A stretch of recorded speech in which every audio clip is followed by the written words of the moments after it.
Good morning, this is Dave Hickory from Board and House.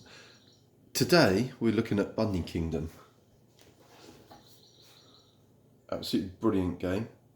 Okay, so you've got this grid, and what you do is you have a group of cards and you pass these cards round. So you take two cards and you pass the rest of the deck round, and we all rotate. It's called card drafting.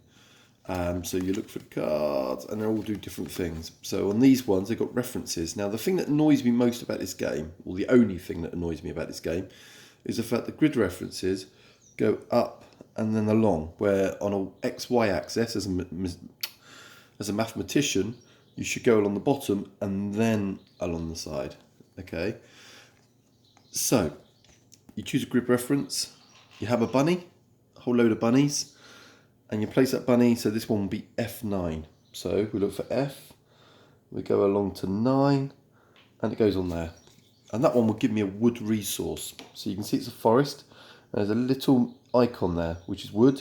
You've got fish, you've got carrots, and you've got some special resources you can get as well, which once you get them, you would just place them on there if you have a bunny on there.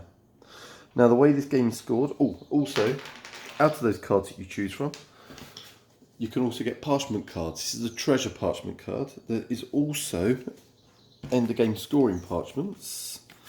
That's a camp card there. So you also got parchment cards, and they just look like a parchment. Do you see that? Now these ones are end game scoring, so you don't show these cards when you take your two.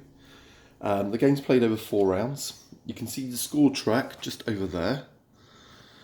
At the end of every round you score, giving in a 2-player game or a 4-player game 10 cards, in a 3-player game 12 cards. With the expansion you can play up to 5 players. Now when you score, what you're doing, you're looking for a thief. A thief is a group of bunnies, okay? Orthogonally, I'll talk about orthogonally another time. But basically, orthogonally means not diagonally. Okay, so they're connected orthogonally. And what I would do here is, when I score, I would count how many towers on my castle by how many resources I have. So look, harvest at the end of the season. So carrots of a thief, it's strength by its wealth. Strength is towers, and wealth is number of different resources. So in this case, we got a wood, we got a carrot, we got 1 turret, so that's 1 times 2, which is 2.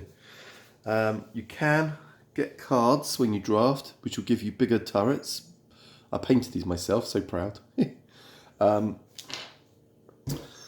that's basically it, really. I mean, obviously, the parchment cards have all different types of abilities and ways of scoring at the end of the game.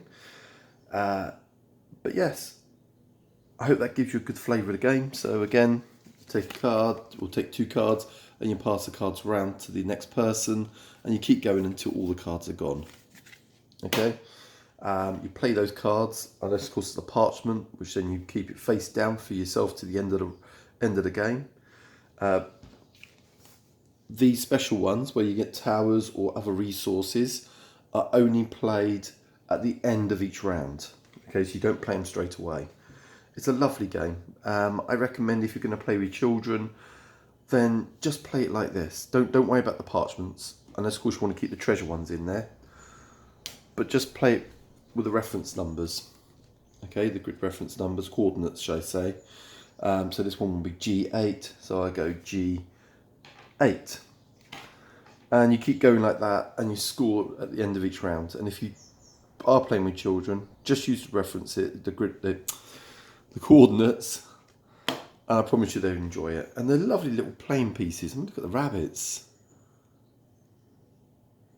Right, that's Dave from Board and the House. If you want any questions, or you want to a particular game you want me to review, then please do so. Bye.